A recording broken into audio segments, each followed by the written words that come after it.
all of you. Good morning, sir. Okay, so let's start the topic. This is already we are discussing about the psychiatric emergencies. So till that we have completed few part of this. Suicidal threat is also completed.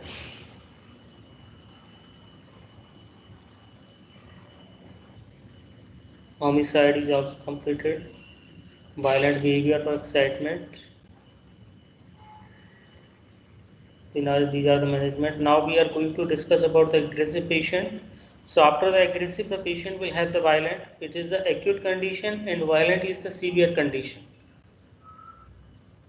So aggressive, this is the aggression is overt and covert, often harmful.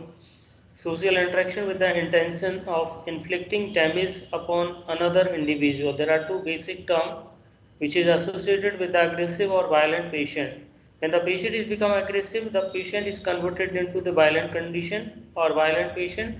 So what will be the one of the causative factors may be like any circumstances are not be favorable for anyone. So when the circumstances are become severe and cannot be, the person is having the more frustration, more depression, and the patient is having the more anger, then the person can go for the particular aggression. After the anger aggression, the person will go through the violent. So aggression is the one of the overt and covert condition. Overt का मतलब होता है कि that is internal or external. That covert is the one of the outer condition, and in overt is the inner condition. Mainly these are the internal stimuli or external stimuli. They are affecting the person, and that affecting the person can lead to the harmful condition. The patient will have the social interaction, that is harmful social interaction with the intention of inflicting damage, is inflicting damage to the oneself, and the person is harming to the another person. So that is one of the aggression. So aggression, there are two conditions here, aggressive or violent patient. Anger is a strong uncomfortable emotional response to provocation that is unwanted and incongruent with one values, belief and rights. So that is known as anger. Anger का मतलब होता है कि that is strong uncomfortable emotional response होता है. एक प्रकार से ये क्या है, स्ट्रॉन्ग अनकंफर्टेबल इमोशनल रिस्पॉन्स होता है कि जिसमें कि पर्सन अपने आप को प्रवोक करता है उस कंडीशन के अंदर जहां अनवांटेड और इनकॉन्ग्रुएंट जो होते हैं, उसके बिलीफ जो है, उसकी वैल्यूज जो है, बिलीफ है और राइट्स हैं, उनको वो अनवांटेड होते हैं, अनकॉन्ग्रुएंट होते हैं. उस कंडीशन में पर्सन के अंदर एक प्रकार से अनकंफर्टेबल इमोशनल रिस्पॉन्स डेवलप होता है. जैसे कि एग्जांपल हम बात करें, एंगर कब होता है कि जब हम किसी भी चीज़ को जिद करते हैं, ठीक है, जब वो जिद जो यदि एंगर में कन्वर्ट होती है तो पर्सन का जो इमोशनल रिस्पॉन्स है वो कैसा होता है, पॉजिटिव इमोशनल रिस्पॉन्स होता है. तो उसके अंदर पॉजिटिविटी के अंदर पर्सन के अंदर क्या होती है कि पर्सन की जो डिज़ायर है और डिराइव है वो सेटिस्फैक्ट्री नहीं होती है. पर्सन का अटेंशन फिक्स्ड होता है, कंसंट्रेशन फिक्स होता है, बट उसकी जो डिराइव है वो सेटिस्फैक्ट्री नहीं होती. तो उस कंडीशन में पर्सन के अंदर अनकंफर्टेबल इंटेंशंस डेवलप होते हैं जो इमोशनल रिस्पॉन्स को डेवलप करते हैं. That is anger.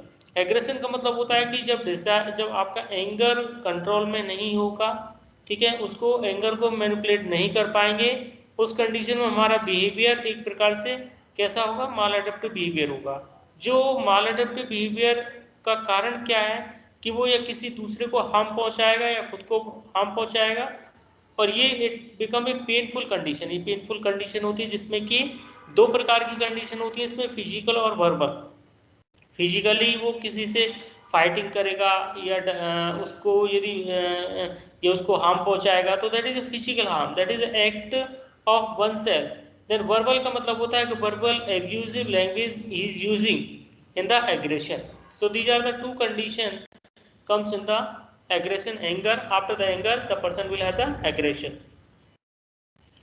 So there are there are three types of the aggression here: instrumental aggression, hostile aggression and relational aggression. There are three aggression we will discuss here: instrumental, hostile and relational.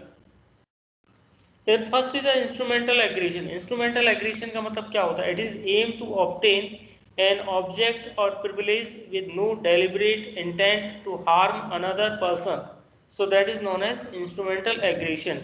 इसके अंदर क्या होता है कि किसी भी object के प्रति, ठीक है, हमारा प्रिविलेज रहता है, उस कंडीशन में हम उस ऑब्जेक्ट के बिहाफ पर हम क्या करते हैं, दूसरे को हार्म करते हैं, तो that is known as instrumental aggression.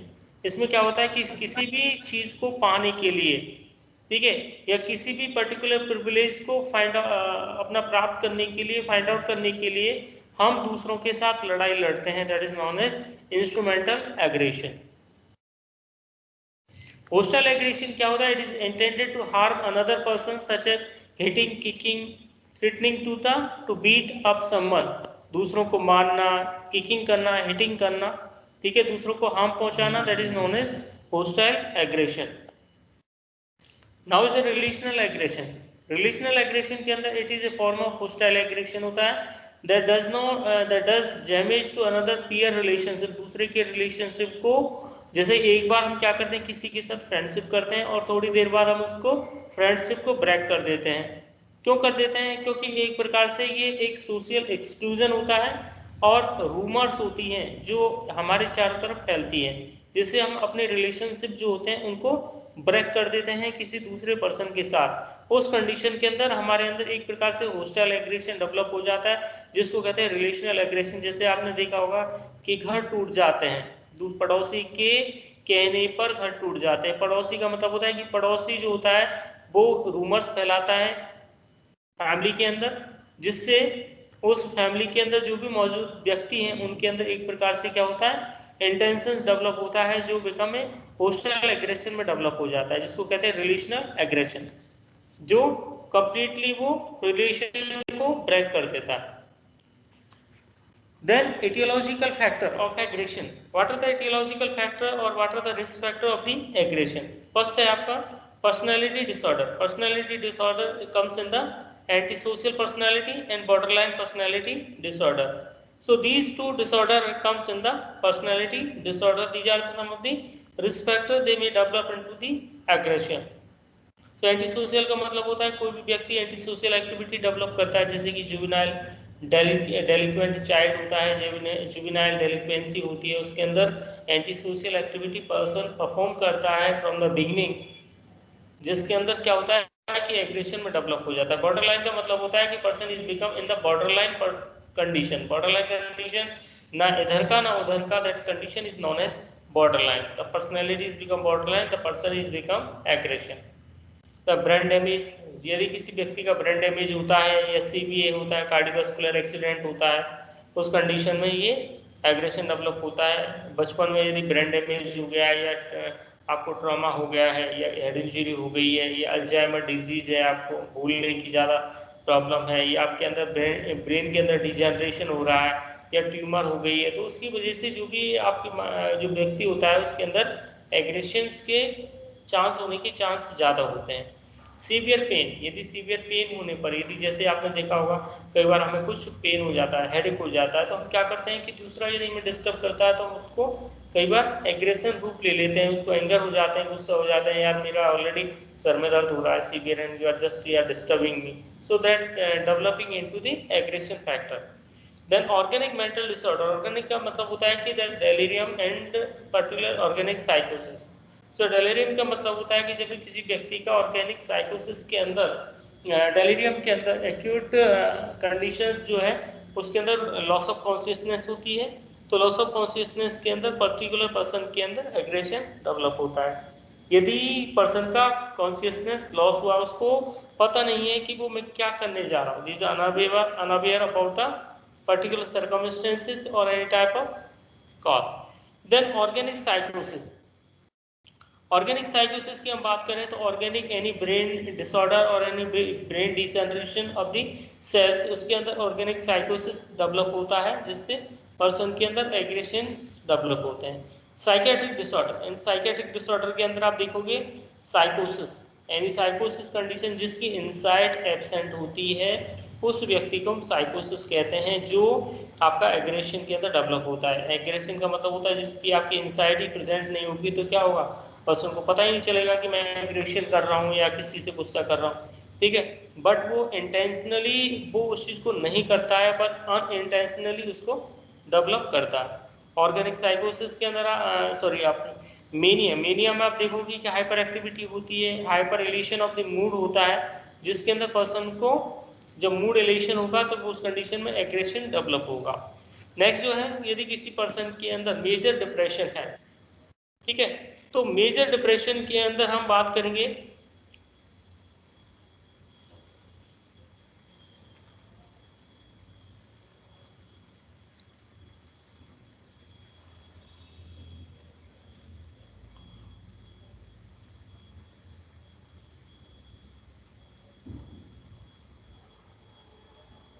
Major depression की हम बात करेंगे यहाँ पर। मेजर डिप्रेशन यदि किसी पेशेंट को ज़्यादा होता है, किसी व्यक्ति को होता है, तो that may develop into the aggression. Post traumatic stress disorder, जैसे सर्जरी हो जाती है, ठीक है, या कोई भी ट्रॉमा हो जाता है, ट्रॉमा होने के बाद जो स्ट्रेस हमें डेवलप होता है, जैसे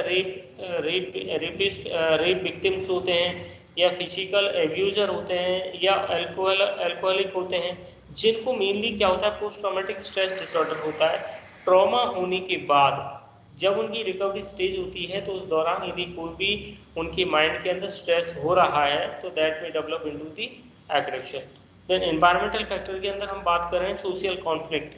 यदि किसी व्यक्ति के अंदर सोशल कॉन्फ्लिक्ट हो रहा है, सोसाइटी से अलग हो गया है, सोसाइटी के अंदर कोई भी पर्टिकुलर जो है सोसाइटी ने उसको हरासमेंट किया है, या सोसाइटी के साथ उसके रिलेशन अच्छे नहीं है, तो that one condition is become social conflict. Social crisis क्या होता है?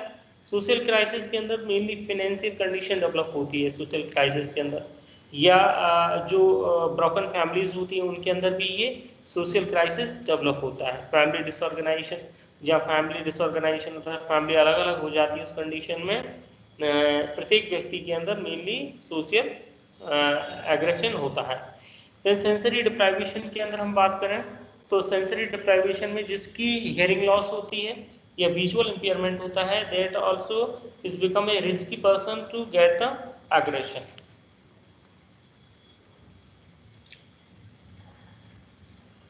So now move on the characteristics of the aggressive behavior.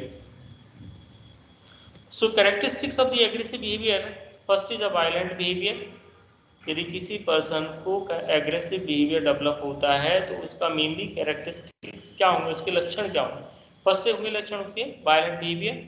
जो वायलेंट बिहेवियर में डेवलप होगा, invade the personal space for the other, जो दूसरों के प्रति पर्सनल जो स्पेस होती है उसको इन्वेड करना, उनको अवेलेबल नहीं कराना, ठीक है, नहीं यूज करना उनको। स्पीक लाउडली एंड शाउटिंग, उस कंडीशन में पर्सन यदि एग्रेसिव बिहेवियर होता है तो क्या होता है, स्पीक पर्सन लाउडली स्पीक करता है, शाउटिंग करता है।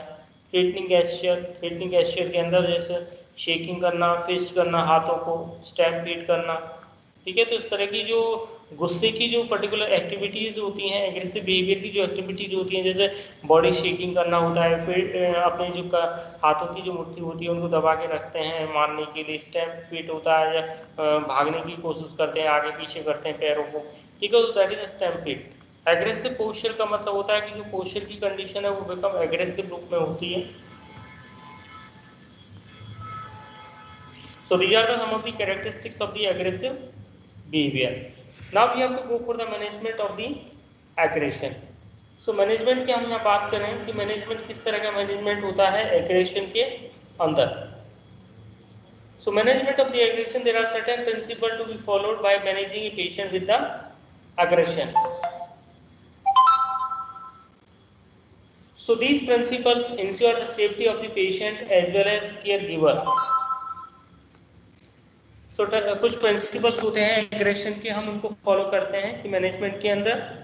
Mainly first general principle of the management है आपका the safety of the patient and other for the most important, जो पर्सन की जो पेशेंट की जो सेफ्टी होती है उसको ध्यान में रखा जाता है, और दूसरों की जो सेफ्टी होती है उसको भी ध्यान में रखा जाना चाहिए।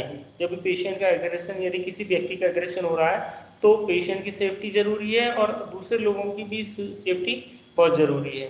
Door should be open outward and not be lockable, door को, जब किसी व्यक्ति को गुस्सा ज़्यादा आता है या एग्रेशन ज़्यादा होता है तो डोर को हमेशा खुला रखना चाहिए, ठीक है, और लॉक नहीं करना चाहिए, क्योंकि यदि डोर हमने लॉक कर दिया या इसके अलावा हमने उसको बंद कर जो होता है बंद कर दिया लॉक को, तो उस कंडीशन में क्या होगा, व्यक्ति अपने आप को इंजर्ड कर सकता है या कुछ तरह इस तरह की सुसाइडल एक्टिविटी डेवलप कर सकता है। Reduce the patient accessibility to movable object that might add to the risk of injury। जो पेशेंट की एक्सेसिबिलिटी होती है किसी भी प्रति के मूवेबल ऑब्जेक्ट के अंदर, जो है वो कम हो जाती है। Reduce the patient accessibility to the movable object that might add to the risk of injury. किसी भी व्यक्ति को यदि एग्रेशन होता है तो उसके सराउंडिंग जो भी वस्तु होती हैं उसकी रखी हुई है या मूवेबल है, उनसे उन व्यक्तियों को दूर रखा जाता है। टॉक इन काम and firm but respect manner, उनसे हमें पूरी तरह से कम्प्लीटली काम मैनर में, फर्म मैनर में उनसे बात करनी चाहिए, रिस्पेक्टफुली बात करनी चाहिए, या उसके अलावा हमें उनके साथ एक अच्छी तरह से रिपोर्ट बिल्डअप करना है, फॉर्म करना है। Keep the adequate space between the self and patient, जो एडिक्वेट स्पेस होती है वो पेशेंट और उस जो केयर गिवर होता है उसके बीच में हमें एडिक्वेट स्पेस को मेंटेन करना जरूरी होता है। Avoiding the physical and verbal threat and false promises, जो फिजिकल एंड वर्बल थ्रेट्स होते हैं उनको हम अवॉइड करते हैं, जो हमारे फॉल्स प्रोमिसेस होते हैं उनको हमें अवॉइड करना पड़ता है। Use of physical restraint if required, जो फिजिकल रिस्ट्रेंट होता है यदि हमें उसका, यदि ज़्यादा वायलेंट हो गया है, पेशेंट ज़्यादा वायलेंट हो गया है, ज़्यादा एग्रेसिव हो गया है, तो उस कंडीशन में हम उसको फिजिकल रिस्ट्रेंट रख करके हम उसको टाई अप करते हैं या उसको हम बांध करके रखते हैं, जिससे कि वो किसी दूसरे को हार्म नहीं पहुंचाए या किसी दूसरे को ना खुद को हार्म पहुंचाए। अब इसमें मेडिकेशंस क्या क्या देंगे हम। Use of the sedation and to treat the chronic aggressive behaviour. अब सेडेशन को हम मेनली सेडेशन देते हैं कि यदि इस तरह के पेशेंट जो होते हैं जिनको एग्रेशन ज़्यादा होता है तो उनको हम सेडेशन देते हैं, सेडेटिव ड्रग देते हैं, ठीक है, या जिनको क्रॉनिक एग्रेसिव बिहेवियर होता है उनको हम ट्रीट करते हैं।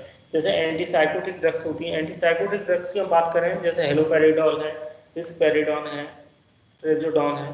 These are the three drugs we can give in the antipsychotic drugs in the treatment of the aggressive patient. Benzodiazepines के अंदर lorazepam, valproate, chloral hydrate, and diphenhydramine.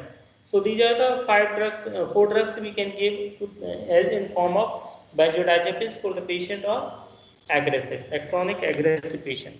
यदि कोई पेशेंट क्रॉनिक एग्रेसिव है तो उसको हम सेडेटिव ड्रग्स यूज करते हैं, और कुछ ड्रग्स होती हैं जैसे कि एंटीसाइकोटिक है, benzodiazepines drugs also can be given to the patient. So what will be the nursing management here, हम मैनेजमेंट करेंगे यहाँ पर पेशेंट का, तो किस तरह होता है मैनेजमेंट।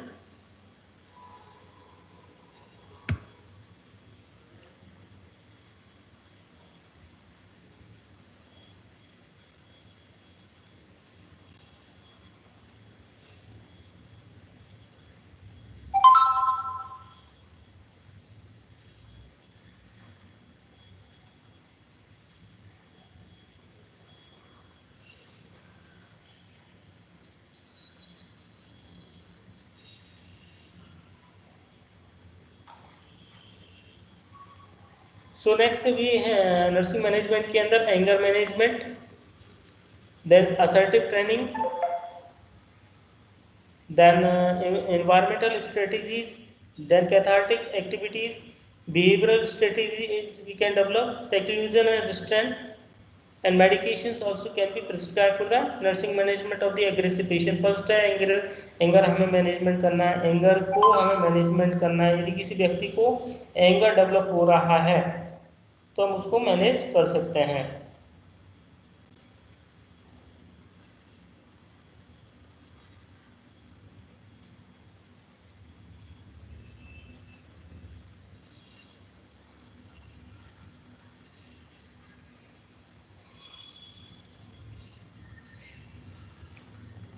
देन उसके बाद है असर्टिव ट्रेनिंग के अंदर उनको एश्योर कराते हैं, हम जो पेनफुल कंडीशंस होती हैं उनसे हम अपने आप को कैसे हार्म करते हैं और उस हार्म के पीछे क्या उनका मकसद होता है, किस तरह हम अपनी बॉडी को या अपने किसी दूसरे पर्सन को हार्म पहुंचाते हैं। तो असर्टिव ट्रेनिंग के अंदर हम कम्युनिकेट करते हैं, सोशल इंटरेक्शन डेवलप करते हैं। एनवायरमेंटल चेंजेस के अंदर क्या है, आपके एनवायरमेंटल जो चेंजेस हैं उनको हम फॉलो करते हैं कि एनवायरमेंट में किस तरह के हम कंट्रोल कर सकते हैं। कैथार्टिक एक्टिविटी जो होती है पर्सन को उनको एक्सपोज कराते हैं सिचुएशन से, जो ऑलरेडी वो एक्सपोज हो गया है बट वो ही doesn't know about that particular condition. Then behavioural change strategy, behavioural का मतलब होता है we can modify the behaviour from maladaptive to the adaptive behaviour. Seclusion का मतलब होता है उनको रिस्ट्रेन करना, सेक्लूजन करना, उनको उन ऐसी सर्कमस्टेंसेस जो चीज़ें होती हैं उनको तरह से कम्प्लीटली उनको खुला नहीं छोड़ना, ओपन नहीं करना, उनको सेक्लूजन करना, उनको प्राइवेसी मेंटेन करना, उनके साथ हमेशा रहना, और उनको एक तरह से हम रिस्ट्रेंट डेवलप करते हैं जिससे कि प्राइवेसी है, सिक्योरिटी है, ठीक है, उसको मेंटेन करते हैं। मेडिकेशन जो है वो मेडिकेशंस में हम पेशेंट को दे सकते हैं as per doctor's order, that is a nursing management. So here anger management के अंदर आपको पता है कि एंगर मैनेजमेंट के अंदर हम क्या कर सकते हैं। यहाँ पर हमें एंगर मैनेजमेंट की बात करें तो teaching the patient on the appropriate way to express the anger. Anger management के अंदर पेशेंट को टीच करना अबाउट द किस तरह हम उसके एंगर को कंट्रोल कर सकते हैं। फर्स्ट है इसके अंदर help the patient to identify the anger. सबसे पहले हम क्या करेंगे कि पेशेंट की हेल्प करेंगे कि सबसे पहले फाइंड आउट करेंगे कि उसका एंगर क्या है, हम उस एंगर को फाइंड आउट करेंगे, उसमें उसकी हेल्प करेंगे।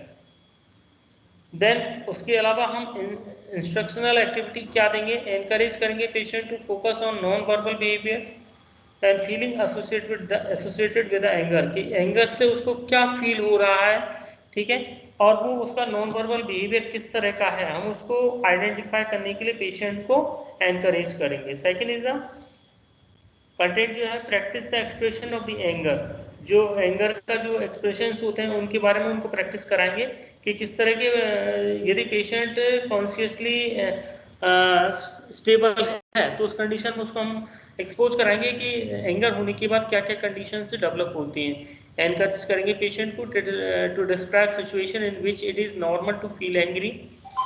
रोल प्ले करवाएंगे where patient express anger appropriately. Then provide a positive feedback for successful expression of the anger, positive feedback हम डेवलप करेंगे। देन थर्ड है आपका identify the alternative way to express the anger, जो alternative जो होते हैं उनको किस तरह हमें आइडेंटिफाई करके अपने आप को एंगर को किस तरह एक्सप्रेस करना है। तो दैट इज फर्स्ट है आपका discuss and list way to express anger. सबसे पहले हम डिस्कस करेंगे, उनकी लिस्ट तैयार करेंगे किस तरह का एंगर, किन चीज़ों से उनको एंगर होता है। सिचुएशन को हम डिस्कस करेंगे, उसके लिए क्या अल्टरनेटिव्स एप्रोप्रिएट होते हैं उनको हम अवेलेबल कराएंगे। Second is assertiveness training. Assertiveness training के अंदर इंटरपर्सनल फ्रस्ट्रेशन जो होता है वो एग्रेसिव बिहेवियर के अंदर डेवलप होता है, जिसमें पेशेंट बेकम मास्टर्ड होता है द एग्रेसिव बिहेवियर के अंदर। Aggressive behaviour, assertive behaviour is a basic interpersonal skill that include how to communicate with the person and how to maintain the IPR, how to maintain the particular mutual understanding with the patient, say no to the unreasonable request. Environmental strategy we have to follow. Hospital boards should be adopt best environment to meet the needs of the patient when they are treating.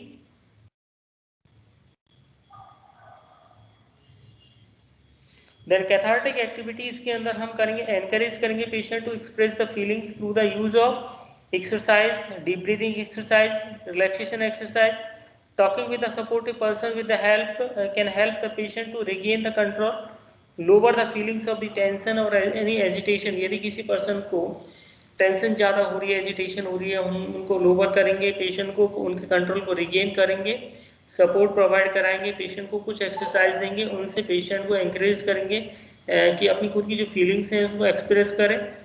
These are the cathartic activity.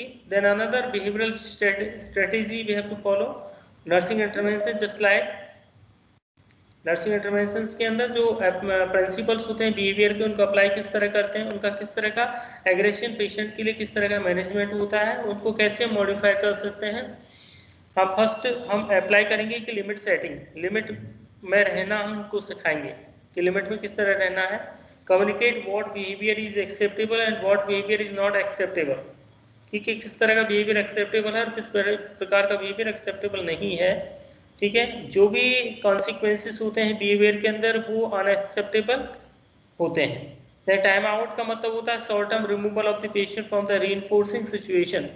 जो reinforcing situation होती है, बार बार उसको trigger कर रहा है patient को aggression के लिए, हम उसके अंदर पेशेंट को शॉर्ट टर्म रिमूवल करेंगे, टाइम आउट कर देंगे। टोकन इकोनॉमी का मतलब होता है कि जो भी है यदि पॉजिटिव बिहेवियर है उसका तो उसके लिए रिवॉर्ड देंगे और नेगेटिव बिहेवियर है उसके लिए हम पनिश करेंगे।